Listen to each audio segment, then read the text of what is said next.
Hi, kindergarten families. I thought the week before winter break would be a perfect time for an extra newsletter because it does seem like, oh, after all of these years, I always remember January and February just seem like an absolute marathon of academics. So let's just jump right into this newsletter and let you know what's coming up in January. Let's start with January. Maybe your kids have told you, but they did get to meet the new student teacher that we're going to have in January. Her name is Miss Mackenzie Kane, and she comes from Iowa State. And she'll have a welcome letter, introduction letter here soon. Those aren't due for Iowa State until the 1st of January. So we return on January 3rd, I believe. It's a Tuesday, and then that Wednesday is an early out. So there's a lot of things going on even that first week. So if you are going to be gone, still traveling for the holidays, just let me know so I can fill the kiddos in on anything that they might miss. All right, so let's talk about some reading things. The students are, oh my goodness, they are just reading everything. Their book boxes are packed.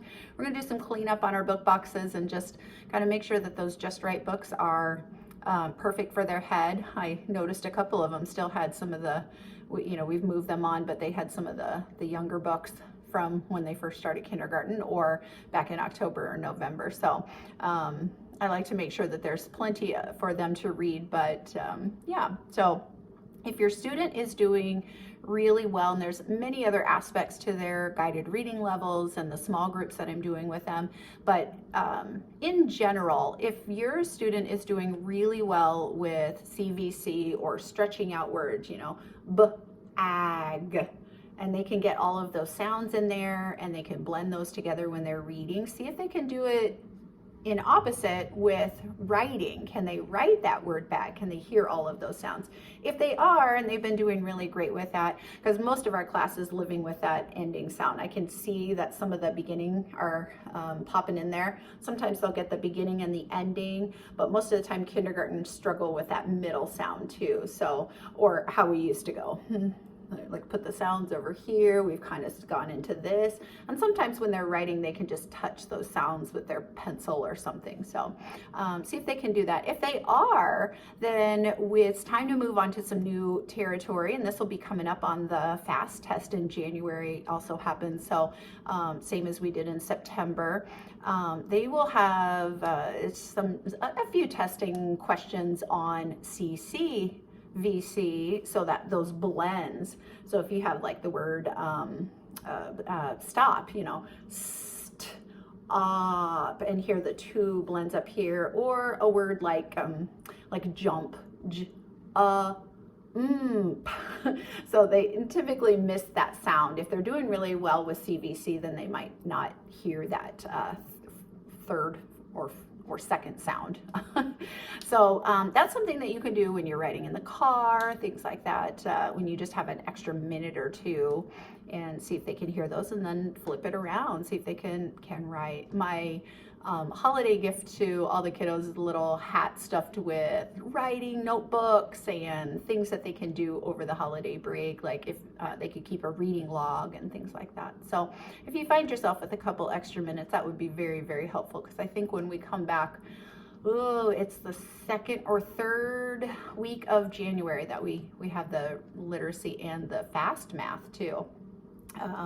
So remember, math, we probably talked about that in conferences, that FAST math is a thing that's going to be sticking around now. So standardized tests for kindergarten and math, as well as reading and literacy. So be ready for that. And speaking of math, we've been living kind of in the land of tricky teens, but not just so much recognizing the teen numbers. I think our whole class can count to 100, and they can they're learning how to skip count by tens.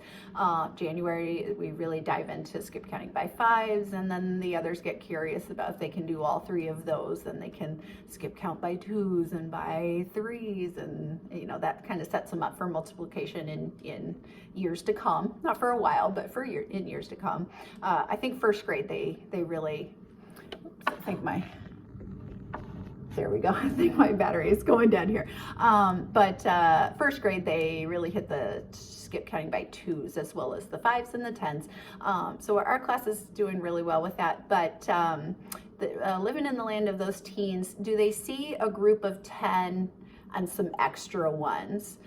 If they can write those teens in several different ways, can they write 15 tally marks? Can they draw a picture of 15 things, so that one-to-one correspondence?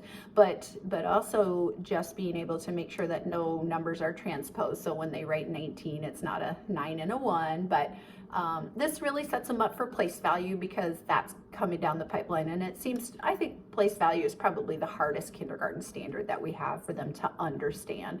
So if you're working on the tricky teens over the break, just stick in let's draw a picture of that, and then let's group the 10 over here. They're learning how to bundle 10s and then have some extra ones. But that will help them see, like the number 36 has 3 groups of 10s, which is coming up in January. So, okay, and then moving on, we have some social studies work. For January, it's all about teamwork. So we have a standard in that we'll report out on, and that kind of coincides with Schuler that hits the habit number 4 of thinking win-win. So a lot of collaboration. Even though we do a lot of that in the classroom, we'll be really diving into that, and what is teamwork, and relying on other people and trusting them, and also then learning how to listen, because a lot of times I'll tell them to turn and talk, and you'll see them just turn and say something to the other person, but they forget to listen. So sometimes I'll call on them and say, what did your partner say? They can, 9 times out of 10, they cannot repeat back what their partner said, because they did all the talking. So teamwork is in January.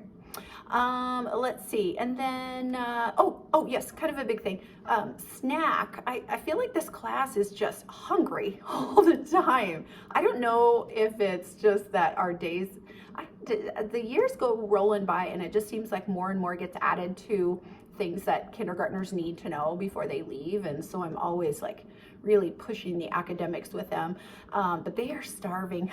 They're starving by the end of the day. So maybe in January we're gonna start sending 2 smaller snacks. You don't have to fill up the bag or anything, but I had one kiddo who was I had no idea that the snacks are available if they forget one at home, and I was like, where did the box of Cheez-Its go, the little packages of them? And he's like, well, I've been taking them. I was hungry and I was taking them, so I didn't even know. So let's start packing 2 snacks in January.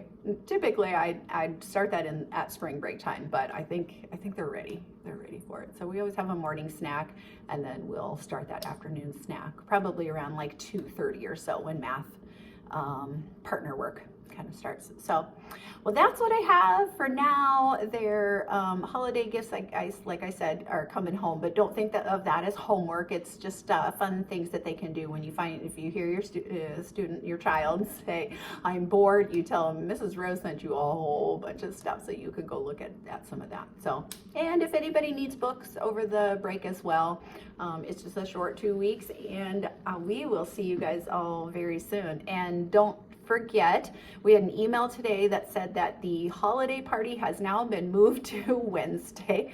We just roll with this, you guys. We just roll. Changes, I make lesson plans, and then they change on a dime, just kind of like today. There were some big feelings in the classroom, and so my very finely laid out 3-page plans went to, let's read this book, because I think we have some big feelings about, students moving or, changes. So, yeah, let's see, happens, let's see if I hit everything here. Yeah. So the holiday party's been moved to Wednesday because they are anticipating Thursday being some bad weather. Although nothing has been called, we still have school on Thursday as far as I know. But I hope that I can get on that plane on Thursday night to Arizona, because I need this break. I don't know about you guys, but we will see you all for volunteering on Wednesday morning. Had been Tuesday, but now there's a concert tomorrow. So don't forget your jammies tomorrow. Tomorrow is Polar Express Day, and I think it's like the second day of Hanukkah, maybe the third. Oh, it'll be the third day of Hanukkah. So we're talking about the holidays and those all being very similar. Remember, we were talking about comparing texts when we were doing gingerbread, and we've been comparing the holidays, and they all have a similar theme, and it's all about light and love. Yeah, so I give that all back to you guys too. Thank you for being wonderful parents, and we'll see you all soon.